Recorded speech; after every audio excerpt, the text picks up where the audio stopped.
Bonjour et bienvenue sur le plateau de Bonjour chez vous. Je suis très heureuse de vous retrouver aujourd'hui. Notre thème du jour est « Au milieu de l'épreuve, ne t'éloigne pas de Dieu ». Et aujourd'hui, c'est notre invité, le pasteur Marcel Kouamenan, qui va nous apporter la pensée du jour. Et nous continuerons avec la rubrique famille dans laquelle notre invité et son épouse Sandra nous donneront des conseils pour garder notre couple uni dans l'épreuve. Voilà, vous connaissez le programme, je vais retrouver les chroniqueurs.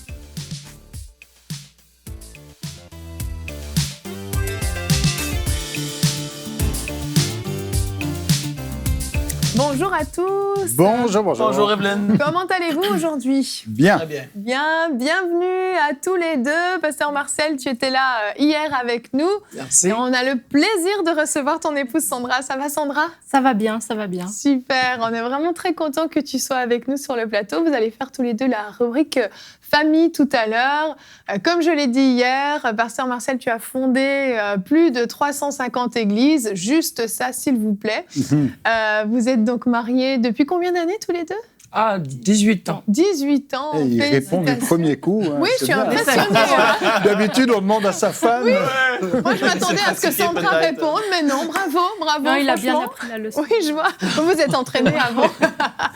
Et vous êtes les heureux parents d'une petite fille qui a 3 ans et demi, qui est vraiment très mignonne, je l'ai vue. Priscilla. Priscilla, exactement. Et donc, vous allez faire la rubrique famille tout à l'heure. Si. Mais avant ça, Pasteur Marcel, tu vas faire la pensée du jour.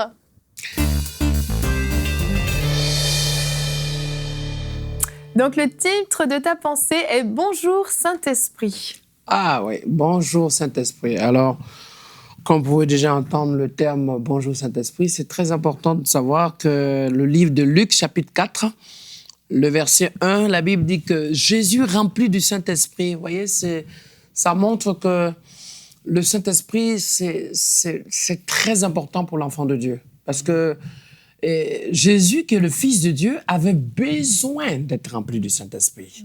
Et c'est pour ça que lorsque nous marchons, nous sommes à l'Église, que nous venons au Seigneur, on vient déjà avec le caractère du monde, avec son péché, avec sa nature. Et une fois qu'on vient au Seigneur, ce qu'on appelle la nouvelle naissance, ça ne veut pas dire qu'on retourne dans le ventre de notre mère, mais ça veut dire que spirituellement commence une démarche, une vie avec Dieu par la foi, dans la mise en pratique de la parole de Dieu, dans le baptême, etc. Et à un moment donné, dans notre parcours, comme Jésus l'a fait, la Bible dit à la sortie de son baptême. C'est là qu'un événement s'est produit. Le Saint-Esprit saisit le moment où on lâche notre vieille nature, là où on se sépare de ce vieil homme, ce que 2 Corinthiens, par Paul le précise, que celui qui est en Christ, il est devenu une nouvelle créature. Et par conséquent, on regarde encore dans le livre de Luc, toujours on reste à Luc chapitre 2, on va voir ici que le verset 25, « Et voici, il y avait à Jérusalem un homme appelé Siméon. » Et ce qui est fort, le verset 26, il dit « Il avait été divinement averti par le Saint-Esprit. » On voit que le Saint-Esprit, c'est un ami, c'est un confident, c'est un conseiller, c'est un assistant, c'est tout.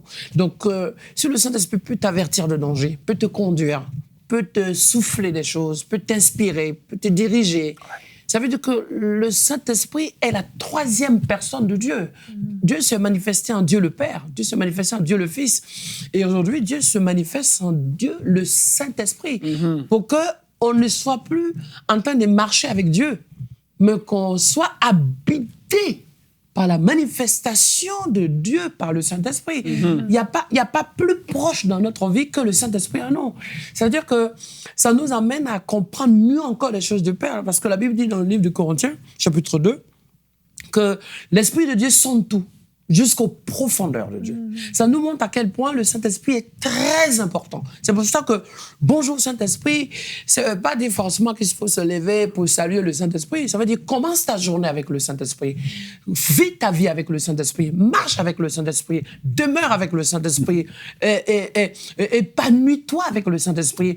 Demande l'assistance du Saint-Esprit, sois inspiré par le Saint-Esprit, aie la révélation par le Saint-Esprit, sois conduit par le Saint-Esprit, sois épanoui par le Saint-Esprit, sois forgé par le Saint-Esprit, sois rempli dans tous les domaines de ta vie, que ce soit dans la décision professionnelle, familiale, personnelle, spirituelle, d'orientation. Souvent, on est dans des phases où on a besoin d'un signe, on a besoin d'un élément, on a besoin d'être encouragé, on a besoin d'une orientation.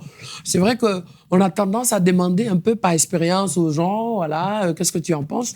Mais le Saint-Esprit est celui qui a tout le trésor du bien-être, de ce qu'il faut, toute la capacité, toute la grâce. La Bible dit quoi? À la sortie du baptême, le Saint-Esprit conduit Jésus où? Dans le désert. Mais en fait, souvent on s'est dit... comment vivre avec le Saint-Esprit, comment marcher avec le Saint-Esprit. Mais si on est conduit par le Saint-Esprit, comme nous dit dans le livre de Galates chapitre 5, mais il nous conduit d'étape en étape, d'abondance en abondance, grâce par grâce. Il nous conduit là où Dieu veut nous emmener plus loin. Il nous conduit dans les voies de Dieu. Il nous conduit dans le secret, dans la révélation de Dieu. Et souvent, le Saint-Esprit nous surprend. Pourquoi? On arrive à des moments où on a besoin on a besoin d'un déclic. On a besoin d'une confirmation. On a besoin d'avoir la paix, on a besoin d'être rassuré, on a besoin d'avoir la joie. Mais l'apôtre Paul dit quoi? Que le royaume de Dieu, ce n'est pas le manger, le boire, mais l'intervention et la manifestation du Saint-Esprit qui vient nous donner le cachet et l'approbation de Dieu, qui montre qu'on n'est pas seul. Et le Saint-Esprit, lorsqu'il est en nous, on a tout ce dont on n'a pas. Si on n'avait pas la paix, on retrouve la paix, parce que le Saint-Esprit crée la paix. Si on n'avait pas la joie, le Saint-Esprit nous donne...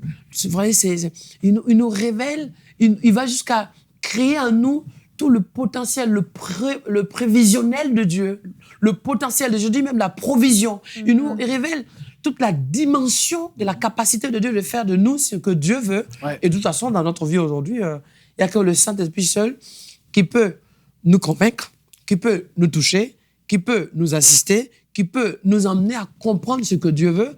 Parce que c'est vrai qu'on lit tous la parole de Dieu, on écoute les messages, on prie, mais il n'y a que le Saint-Esprit qui nous donne les percées, les clés, la démonstration, la manifestation, la révélation et l'inspiration. Amen. Wouh, tout ça.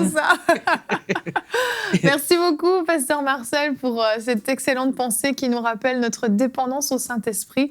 Et je crois que vraiment, dans l'épreuve, c'est une nécessité d'être dépendant du Saint-Esprit. Tu l'as dit, c'est lui qui donne la paix, c'est lui qui répond, qui donne des conseils, qui nous guide, qui nous aide à comprendre certaines choses. Et sans l'assistance du Saint-Esprit, quand on passe par ces temps d'épreuve, malheureusement, on risque de se sentir bien seul, en fait, et bien dépourvu.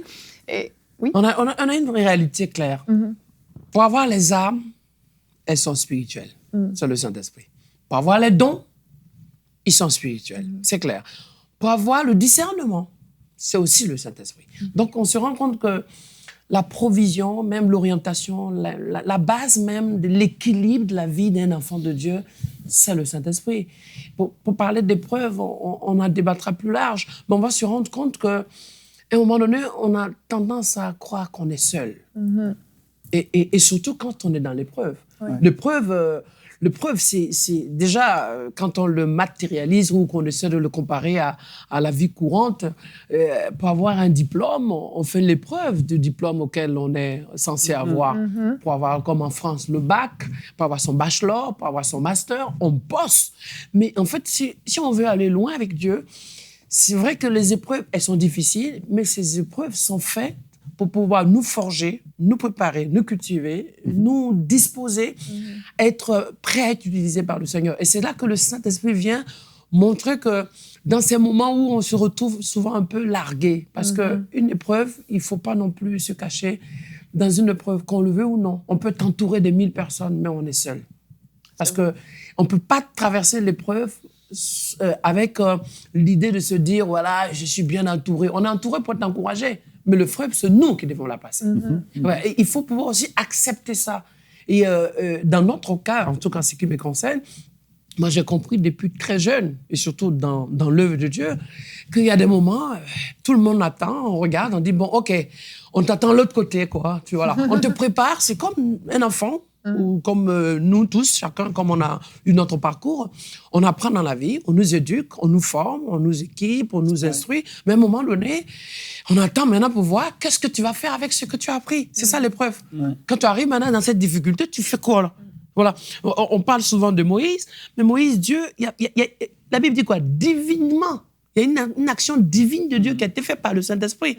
Mais à un moment donné, il faut que l'appel qui en lui se manifeste. Même s'il était dans la maison de Pharaon, il savait qu'en lui, il y avait quelque chose de plus que dans la maison de Pharaon. Donc, tu sais au fond de toi que tu ne sais pas peut-être le moment, tu ne sais pas encore le jour, tu n'as pas peut-être les détails des lieux et des circonstances, mais tu as la pleine conviction, la certitude au fond de toi que le temps de Dieu arrive. L'heure du Saint-Esprit se prépare. Qu'un moment viendra où ce n'est plus toi qui vis, c'est Dieu qui agira. C'est comme ça que ça se passe dans le cadre d'un miracle. Tu sais que tu dois prier pour quelqu'un. Tu sais que simplement, après la prière, tu manifestes la foi et le reste, c'est Dieu qui fait. Mais lorsque le Saint-Esprit t'est saisi et lorsque le don de Dieu est actif en toi, tu sais une seule chose. Ta foi, tu dois la mettre en avant. Mais l'intervention reste toujours divine par le Saint-Esprit. C'est ça qui est glorieux. Donc, vraiment, il faut qu'on ait le Saint-Esprit en tout pour qu'on puisse traverser ces épreuves-là. Mais d'où la nécessité de rester accroché à Dieu dans cette épreuve. Parce que où est notre secours? Auprès de Dieu, en fait. Ben oui, sinon c'est contre-productif. Parce qu'on insiste sur le fait que le Saint-Esprit... Quand on dit bonjour, c'est une bonne journée. Hein. S'il y a le Saint-Esprit, il y aura une bonne journée. Si le Saint-Esprit n'est pas là, ça va être plus difficile. Mais quand l'Esprit de Dieu est là, puis Jésus nous dit, ce sera même un paraclète, même un avocat ou un consolateur. Si on a besoin d'un consolateur, c'est parce qu'on a besoin d'être consolé. Hein. C'est qu'il y a des moments difficiles. Hein. Il ne dit pas simplement, c'est lui qui va vous amener la joie. Mais des fois, il y a besoin d'un peu plus. Il y a besoin d'une consolation pour arriver à la joie. Mais quand on est au milieu de l'épreuve, si le Saint-Esprit est là pour nous aider dans la vie de tous les jours, à bien plus forte raison, au milieu de l'épreuve. Parce qu'au milieu de l'épreuve, s'éloigner de Dieu, mais c'est perdre espoir. Mais se rapprocher de Dieu, c'est garder de l'espoir. Et Dieu n'est pas celui qui nous... l'apôtre Jacques dit, Dieu n'est pas celui qui nous met dans l'épreuve ou qui nous tente, il ne peut être tenté. Ce n'est pas Dieu qui veut nous faire échouer. Lui, il est là pour nous faire réussir. Et donc, je reviens sur le titre parce que je l'ai devant les yeux, là, hein, où on l'a ici aussi. Donc, au milieu de l'épreuve, ne t'éloigne pas de Dieu. Puis, je ne sais pas, il faut le marteler. Il y a quelqu'un qui a besoin. Tu es dans l'épreuve, tu as peut-être envie de tout laisser tomber, tu as envie d'abandonner. Tu dis non, c'est trop dur, j'y arriverai pas. Au contraire, approche-toi de Dieu, rapproche-toi de lui. Il est là pour être ta force, ton soutien, pour que justement l'épreuve ne soit pas un échec, hein, puisqu'on parlait d'épreuve, examen, mais que l'épreuve soit une réussite et que Dieu soit fier en disant, écoute, tu es passé au travers de l'épreuve. Exactement. On peut regarder notre verset du jour qui aujourd'hui est dans le psaume 61 au verset 3. « Des extrémités de la terre, dans ma faiblesse, je crie à toi. Conduis-moi sur le rocher trop élevé pour moi. » J'aime vraiment beaucoup ce verset. Ce rocher trop élevé pour nous. On peut essayer de gravir cette épreuve. On peut essayer de traverser cette épreuve par nous-mêmes, mais c'est trop pour nous. C'est beaucoup trop. On n'en a pas la capacité. Et s'éloigner de Dieu, dans notre faiblesse, justement, c'est s'éloigner de notre secours, c'est s'éloigner de la solution, c'est s'éloigner de ce qui va nous sortir de cette épreuve. Donc c'est complètement ridicule si on y pense, mais il y a des moments où c'est tellement dur qu'on n'a plus la force parfois d'aller prier. On a l'impression qu'on n'entend plus. Après, il y a des oppressions qui peuvent se rajouter. Il y a tout un tas de choses. Est-ce que Dieu m'entend vraiment? Pourquoi Dieu ne répond pas? Pourquoi ci, pourquoi ça? Et on s'égare complètement. Et finalement, on choisit petit à petit, c'est sournois, et on s'éloigne de Dieu dans l'épreuve, dans la faiblesse. Mais dans la faiblesse, je crie à toi. David, dans le psaume 23 qu'on connaît bien, il dit « Quand je passe par la vallée de l'ombre de la mort ». C'est toute une vallée, je ne suis pas sûr que j'ai envie de passer par là souvent, mais quand je passe par la vallée de l'ombre de la mort, il dit « Je ne crains aucun mal, car tu es avec moi ». Mais imaginez que vous soyez au milieu de la vallée de l'ombre de la mort et vous vous éloignez de Dieu. Là, il y a de quoi avoir peur. Mais quand il est là et quand on réalise qu'il est là, notez bien, c'est pas Dieu qui s'éloigne de nous, parce que c'est pas au milieu de l'épreuve, c'est que Dieu t'a abandonné. Non, au milieu de l'épreuve, Dieu est là et il est là juste à côté de toi, mais c'est à toi à pas lui lâcher la main, mais à dire je crains rien, il est là, il est ma force. Bon, on enfonce le clou. Hein, Amen. Il y a quelque chose qui est tellement important de saisir par rapport au thème un peu du Saint-Esprit, la pensée du jour. Jésus avait dit, les gars, c'est avantageux que moi, je parte. Mais tu te dis, qu'est-ce qui est mieux que Jésus sur terre, ici, en chair et en os? C'est vrai. Il dit, ben non, parce que moi, je vais vous envoyer le Consolateur, comme tu l'as dit, le Saint-Esprit.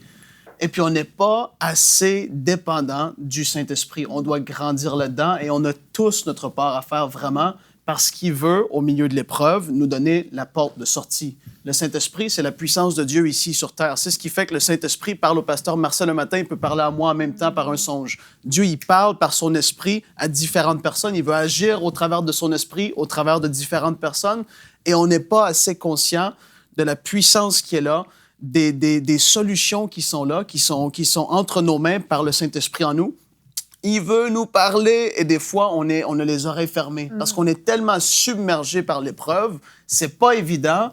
T'es frappé de tout bord, de tous côtés, peu importe ce que c'est que tu vis. Et il y a des fois où est-ce qu'il faut se taire et vraiment dire, là, Père, parle-moi, j'ai besoin d'entendre ta directive. Et là, dans notre esprit où le Saint-Esprit habite, il nous parle. Amen. Il nous donne la directive parce qu'il est bon, il est un bon Père, puis il veut vraiment nous en sortir. Fait que si Jésus a dit que c'est un avantage pour nous qui quittent, les disciples ne devaient pas comprendre. Mais pourquoi est-ce que c'est un avantage pour nous? Ils arrivaient dans des villes, et puis ils étaient avec Jésus, il se passait des trucs, mais là, Jésus avait dit non, c'est à votre tour maintenant. Et puis là, Dieu va pouvoir vous parler au travers de l'Esprit qui va habiter en vous. Puis c'est de saisir ça, l'importance qu'il y a derrière ça. Exactement. Et quand on parle d'épreuves, on parle de difficultés et de vallées de l'ombre de la mort, je pense que tous les deux, vous savez vraiment de quoi il s'agit. On va donc parler tout de suite de votre histoire dans la rubrique famille.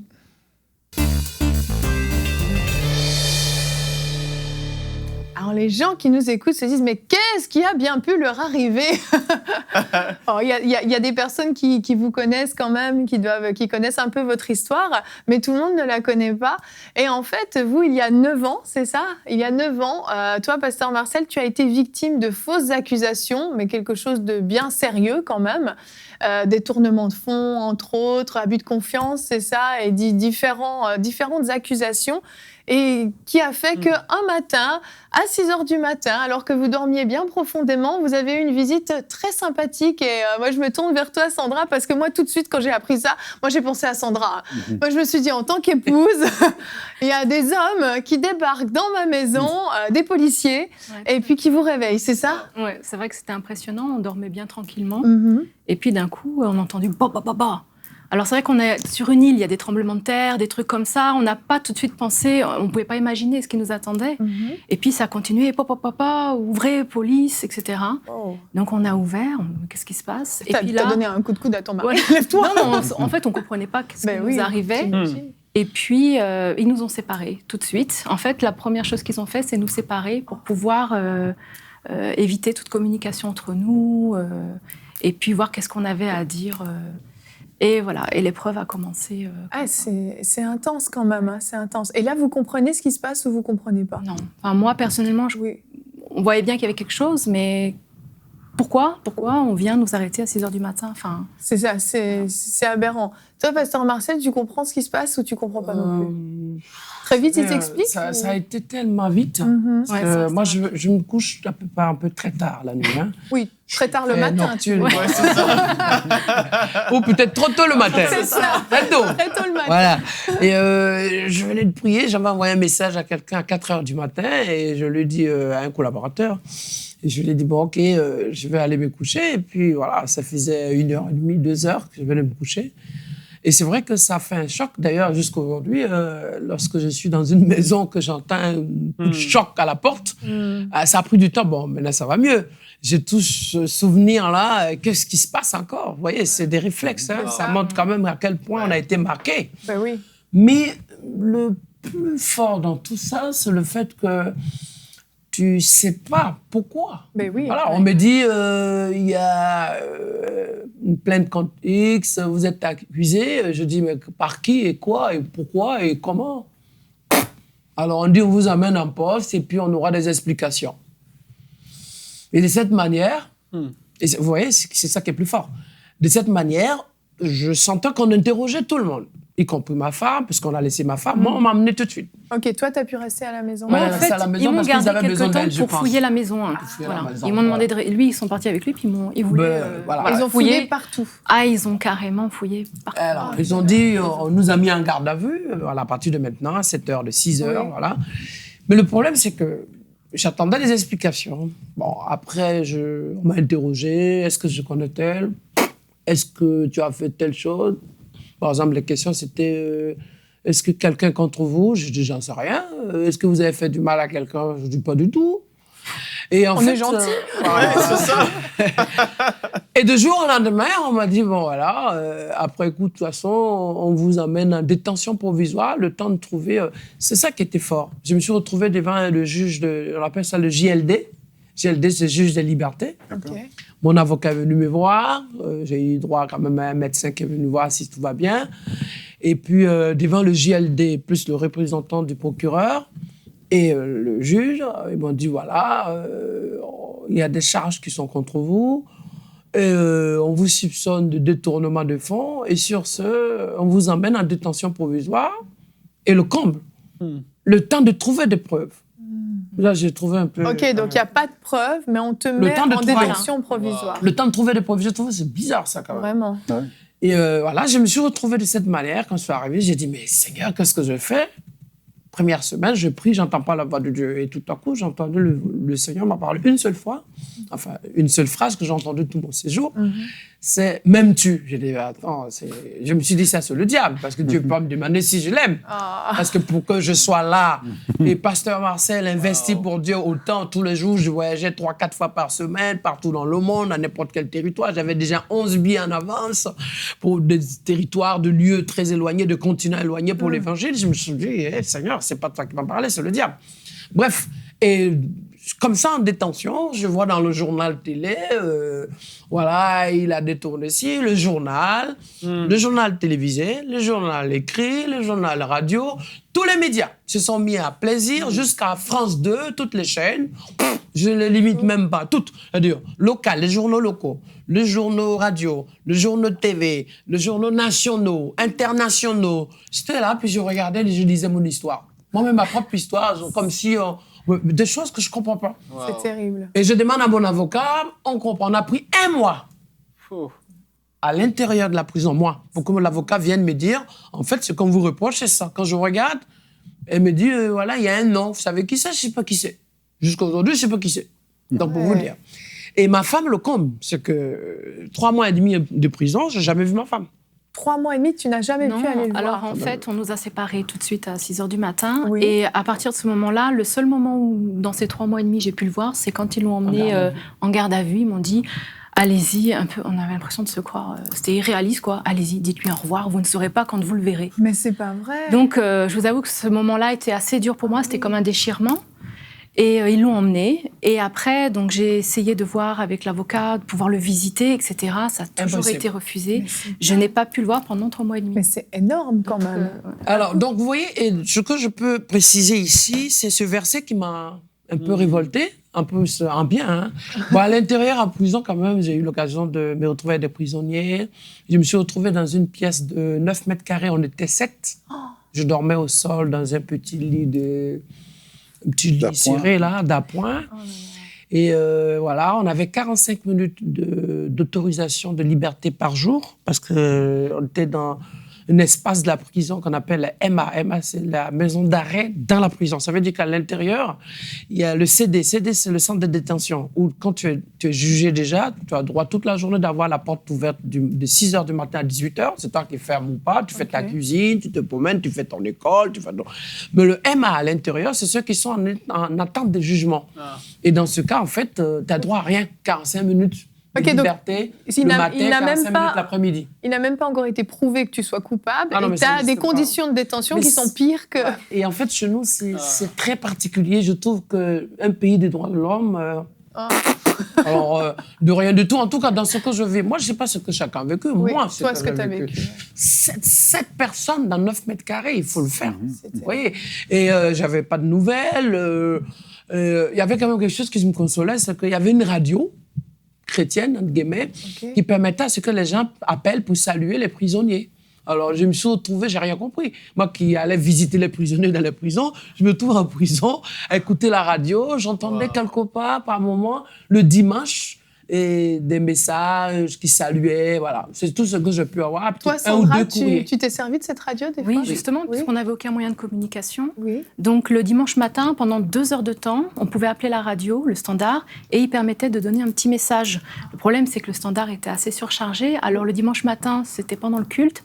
Donc, j'amenais plein de frères et sœurs de l'église avec moi. On mettait tous nos téléphones, et puis on appelait tous. Et c'est vrai qu'à chaque fois, j'arrivais à avoir le standard. Donc, dimanche, moi, j'entendais la voix. Voilà, je lui ai envoyé des messages espérant qu'il le reçoive pour l'encourager. Et ouais. Alors, vous voyez, je vais lire quelque chose. C'est le livre de Zacharie, chapitre 4. Vous voyez, où le Seigneur se révèle dans le verset 7, pardon. Qui es-tu, grande montagne, devant Zérubabel? Tu seras aplani. Quand tu te retrouves dans une situation comme ça, mais cette montagne, c'est quoi? Mais c'est l'État. C'est l'administration, c'est la justice pour laquelle tu te dis, tu as confiance, la justice de ton pays, tu te dis, quand même, la justice, c'est juste. Ouais. Donc, et aussi à la place des gens, les gens se disent, s'il y a ça, il n'y a jamais de fumée sans feu.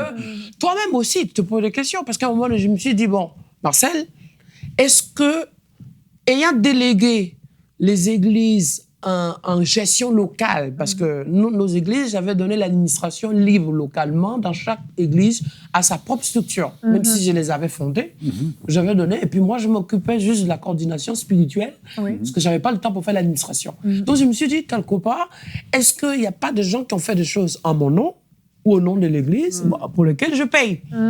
Donc quelque part, j'attendais un peu de voir un peu la finalité. Mais la seule chose pour laquelle j'étais sûr, c'est que ces églises, quelle que soit la forme, qui sont sous ma responsabilité pour laquelle j'ai mis en place, sont des églises que j'ai financées, j'ai créées, développées. Je donnais même le meilleur de moi à mes pasteurs. Ce que je ne gagnais pas, je donnais. Si j'avais une voiture, je donnais à mon collaborateur. J'avais des moyens, je faisais tout pour les mettre à l'aise.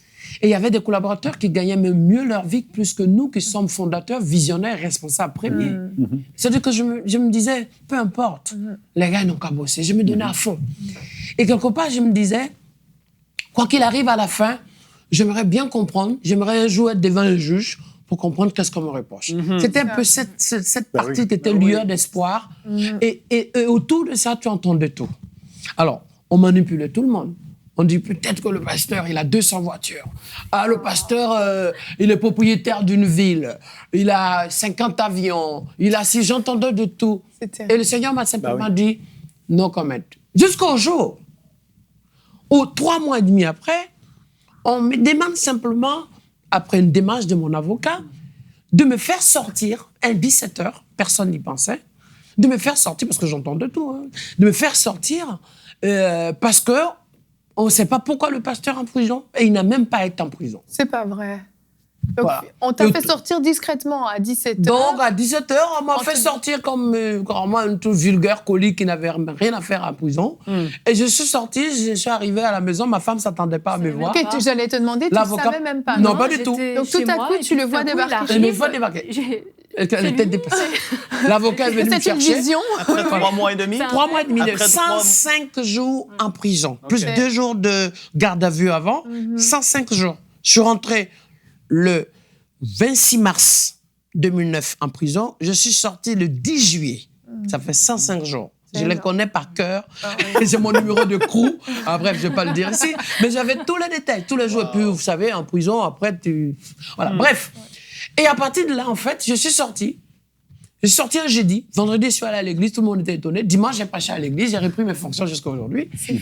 Pour qu'après, le juge me convoque pour dire, voilà, on n'a rien trouvé contre vous. Et de toute façon, on va vous proposer un dédommagement parce qu'en fait, on n'aurait même pas dû venir chez vous parce que vous n'avez rien à voir. J'apprends qu'on cherchait un monsieur Y qui avait plus de 50 ans, marié à une femme noire. Et je dis, c'est très bien, le produit qui blanchit a marché quand même. Avec ma femme qui était toute noire, qui s'est bronzée au point de blanchir, il n'y a pas de problème. Mais C'est pas franchement, vrai. je me suis dit, mais quand même, c'est quoi cette justice? C'est quoi? C'est rigolo. Mais C'est c'était mesquin, quoi. C'était diabolique, en fait. C'était un peu... Mais au fond, j'ai appris une chose. Le Seigneur m'a dit, je veux t'emmener plus loin. J'ai commencé à comprendre ce que l'apôtre Paul a vécu, ce que l'apôtre Pierre a vécu dans le livre des Actes des Apôtres, chapitre 12 et 13, où l'ange de Dieu s'est manifesté, où comme Paul, Dieu s'est glorifié. Et surtout, mon père m'a appelé, m'a dit, tu es comme Joseph. Tiens bon. Et ça m'a donné la force, parce que Joseph, vous voyez, l'élévation de Joseph est passée par 2 étapes. Que ses frères le réunissent, et qui se retrouve injustement en prison. Et justement, de la prison, Dieu l'a amené dans la qualification de l'élévation, dans une dimension de position complètement élevée. Et je me dis, Seigneur, si c'est ce que je comprends, alors donne-moi un cœur à n'en vouloir à personne. Parce que tu ne peux pas imaginer, je me suis retrouvé dans 2 galères. Un, il y avait certainement l'injustice, le fait de vivre quelque chose d'horrible. 2, et de voir des gens qui sont autour de toi, qui sont en train de te dire, comme il n'y a pas de fumée sans feu, mais d'ailleurs, on ne sait pas trop. Ah, on comprend pourquoi il voyage autant. Et peut-être que s'il a ça, ça veut dire que c'est pour ça. Et en fait, tu réalises dans le regard de gens une observation en attente, des gens qui ne sont pas à l'aise. Les gens, moi, je prends un exemple. Ma femme dit, quand j'étais en prison, elle allait payer, par exemple, la facture d'électricité. Qu'elle arrive, elle fait la queue, elle entend à la radio son nom, le nom de son mari, quoi. Un peu qui passe à la radio, et la dame, qui est le secrétaire, qui était en face, la regarde, elle n'ose rien dire, tu vois. Elle regarde ses notes de facture, elle entend la radio, elle regarde aussi l'identité, elle se rend compte que, tu vois, c'est de cette dame qu'on parle. Vous voyez, en ville, et comme c'est une île, voilà, tout se sait, et c'est petit. Tu marches dans la rue, il y a des gens qui disent « Bonjour, c'est pas vous qui avez fait la prison ?» Oh là là. Mais, vous voyez, j'étais confrontée à double sanction, en fait. Et le problème, c'est que le Seigneur te dit en plus, en 3e sanction, ne dis rien. Je suis avec toi. Et ça a été quelque chose qui a forgé mon cœur, préparé, disposé ma vie aussi à pardonner. Je me suis dit, comme c'est ce que le Seigneur veut me faire enseigner comme le parcours de Joseph, par conséquent, Marcel, tu dois demander à Dieu de pouvoir briser ton cœur, nettoyer ta vie, et puis transformer cette épreuve, transformer tes larmes en onction. Vous voyez, c'est comme si chaque fois que je pleurais, j'ai crié à Dieu, qu'est-ce qui se passe? Le Seigneur mettait comme un récipient et récoltait mes larmes qui goûtaient dedans. Et c'est ça, en fait, que je veux. Il me dit, le temps viendra où ces larmes, je les transforme en onction et je la coulerai sur ta tête. Amen. Et c'est ça qui a été mon réconfort. Peu importe qui avait fait quoi, c'était plus mon problème. Parce que mon problème n'était plus les hommes. Et ce que je dis, c'est qu'il y a des gens actuellement, certainement, qui se retrouvent dans cette même situation. Et en fait, quand tu te retrouves avec une administration, soit la banque, soit carrément une histoire familiale, soit une situation complètement judiciaire, peut-être une machine. Parce que c'est ça, la machine. Oui, c'est lourd. C'est énorme. Tu n'as pas affaire à une personne, tu as une affaire carrément à un grand mur. La France, c'est un État. C'est la 5e puissance mondiale. Tu te retrouves face à l'État français. Où tout... Mais je recevais les autorités chez moi qui venaient, sénateurs, députés, ministres. Il me dit, ouais, mais Marcel, on sait où bien, je les croisais. Il me disait, ben Marcel, il n'y a pas de problème, on connaît ton cœur, on sait que c'est pas toi, machin. Mais le problème, il faut sortir de là. Ben oui, c'est ça. Mais quand après on te dit, bon, vous savez, nous sommes dans un état de droit, vous n'avez rien à voir avec ça, par conséquent, vous avez droit à un dédommagement, mais excuse-moi, mais ces personnes qui ont parlé mal de toi, ils s'en fichent de savoir qu'est-ce qu'on dit après de bien. Les gens ont déjà gardé ce qu'il fallait, ce qu'ils ont pensé, ce qu'ils avaient en tête. Mais ça aussi été mon point fort. Parce que ce que j'ai compris, je me suis dit, ça ne sert à rien d'aller me justifier. Et un jour, garde-le en témoignage. Parce que si le Seigneur a permis toutes ces choses, c'est pour m'enseigner. Aujourd'hui, ça m'a enseigné le pardon. Ça m'a enseigné la maturité. Et aujourd'hui, je peux vous dire que c'est beau d'être dans une position où on te récompense, où on te répare, où l'État se dit, mais ce gars, on a commis une erreur. Oui. C'est un bonheur. Mais le temps de passer à cette étape, c'est des nuits d'insomnie, des calculs, des réflexions. Mais je rends grâce à Dieu parce que je peux aujourd'hui encourager chacun que quoi qu'on traverse, quoi qu'on vive, et d'autant plus que les médias s'étaient donnés à fond. Moi, je prends un exemple. Même les médias chrétiens, bon, ils se sont excusés après. Il y a des gens un peu qui étaient jaloux, qui étaient aigris, qui ne me connaissent pas, et qui aussi, peut-être, se sont dit, l'évangile de prospérité, ce gars, s'il voyage autant, c'est qu'il y a quelque chose de pas clair, il y a un guy sous roche, mais ici, il y a un guy sous neige, il y a un guy sous sable, sous neige, sous la plage. Les gens inventent des choses. Bah oui. Et en fait, ils profitent de l'occasion pour dire, bien fait, machin, tout ça. Donc ça, il fallait se retrouver. Et je me suis retrouvée aussi avec des collaborateurs qui avaient au fond d'eux certaines jalousies et qui ont profité de l'occasion pour dire, ouais, bon, écoute, voilà. Bon, moi, de toute façon, je savais que c'était pas clair, cette histoire. Marcel, tu comprends? Et oui, mais même s'il est béni, bon, tu comprends? C'est comme ça. Voilà, les gens ne cherchent pas à savoir. Aujourd'hui, il y a EMC TV. Ils ne cherchent pas à savoir comment vous travaillez, qu'est-ce que vous faites. Attention, ce que vous dites, là, on est écouté. Comment vous vous êtes privé pour développer les choses. Ils ne savent pas encore quelles sont les galères et les combats que vous mettez en place. C'est comme ça que ça se passe. Bah oui, Ils te voient acheter une maison, ils ne savent pas qu'est-ce que tu t'es privé à faire, les vacances que tu n'en fais pas, les choses que tu t'es privé à ne pas acheter pour pouvoir faire quoi? Payer tes loyers. C'est comme ça. La jalousie, elle est partout dans tous les niveaux. Mais le Seigneur voulait m'apprendre que c'est en lui seul que se trouve mon confort. Et quand le Seigneur, dans la parole, nous dit montagne qui es-tu? Tu seras aplani. C'était ça ma force. Et lorsque tu te retrouves un matin, que ces montagnes immenses, quelle que soit son ampleur, sa force, sa capacité, sa machine, Dieu les fait tomber one à one. Dieu les fait descendre. Et qu'ils viennent se dire, monsieur, félicitations, parce que on a interrogé presque 200 personnes. On a interrogé, on a fouillé dans votre parcours. On vous a écouté pendant 2 ans. Ça coûte cher quand même des écoutes téléphoniques. On vous a suivi partout où vous allez. Vous n'êtes pas un adultère. J'ai dit, c'est très bien. Et même dans le document de dédommagement, c'est même marqué que le pasteur était très à l'aise en prison. On avait même l'impression que l'environnement de la prison lui permettait de prêcher l'évangile aux prisonniers. Mais quand même, on tient compte qu'on va lui donner un dédommagement pour les frais d'avocat, dédommagement pour dédommagement matériel, dédommagement de préjudice moral. Bien oui. Bon, mais moi, c'est pas une question de moyens et de finances. Le seul réconfort, c'est que je dis, j'ai un Dieu qui est juste. C'est ça. Et ça, c'était ma force, parce que la ceinture de justice, je l'ai attachée sur moi. Et par contre, dans ça, on a été vraiment encore plus renforcés. C'est ça, il n'y a pas eu de moment, toi, où tu as douté de ton mari ou quoi que ce soit? Non, pas du tout. Justement, ce qui est marrant. Non, c'était pas marrant du tout. Mais quand on nous a séparés, les policiers ont essayé déjà de m'ébranler tout de suite en me disant, vous savez pas, votre mari, quand il voyage, il a une femme par-ci, une femme par-là. Ils ont essayé de me raconter des tas de mensonges pour nous casser, en fait, me casser, et puis après, m'amener à raconter certainement tout et n'importe quoi pour avoir le vrai. Voilà. Et jamais à aucun moment, même au départ, j'avais pas compris la portée du problème qui nous attendait. Au départ, ça me faisait rigoler. Je dis, mais vous faites quoi? Vous faites des blagues? Voilà, je rigolais, ils me disent, mais... Et d'ailleurs, à un moment donné, il y en a un qui m'a dit, mais vraiment, vous n'avez pas compris dans quoi vous êtes aujourd'hui. Non, effectivement, parce que vous rigolez, mais c'est pas drôle ce qui vous attend. Non, ils ont vraiment essayé de vous déstabiliser. Moi, ils ont fait la même chose. Et vous avez choisi de rester vraiment unis. Mais vous avez beaucoup prié, j'imagine. Mais beaucoup prié. Et en plus, on est venu me dire, oh, mais votre femme, de toute façon, elle a décidé de vous quitter parce que vous êtes un mauvais. Et de l'autre côté, il lui racontait... Voilà. Vous êtes maintenant tout seul. Vos collaborateurs vous ont laissé, machin. Moi, j'ai compris une chose, je me suis mis à genoux. J'ai dit à Dieu. C'est ça. Et comme vous l'avez dit, c'est... Qui est une grande montagne, et c'est sûr que là, quand on est face à l'administration, quand on est face au gouvernement, il y en a peut-être qui nous écoutent et qui font face à une montagne, et vous citez ce passage dans Zacharie, donc qui est une grande montagne, mais le verset juste un peu avant ou juste un peu après, c'est « Ce n'est ni par force, ni par puissance, mais c'est par mon esprit ».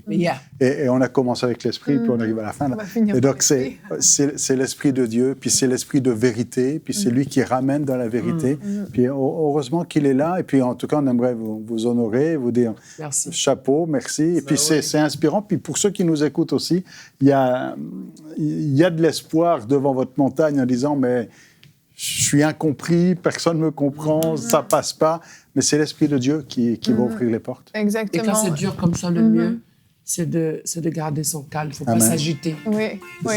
Et vous avez vraiment choisi de vous faire confiance, de garder cette On est confiance. restés chacun de notre côté comme ça jusqu'à ce qu'on se retrouve. Malgré la distance et malgré la Et séparation. ça nous a renforcés, on est encore plus love. Ah, amen. Avec une petite fille de 3 ans. Voilà. Amen. Gloire à Dieu. Merci à vous d'être venu nous partager votre histoire. Pasteur Marcel, on te retrouve jeudi. Et Sandra, merci beaucoup d'être venue. On vous dit donc à demain. Le thème sera « Le royaume de Dieu a besoin d'évangélistes ». Bonjour chez vous.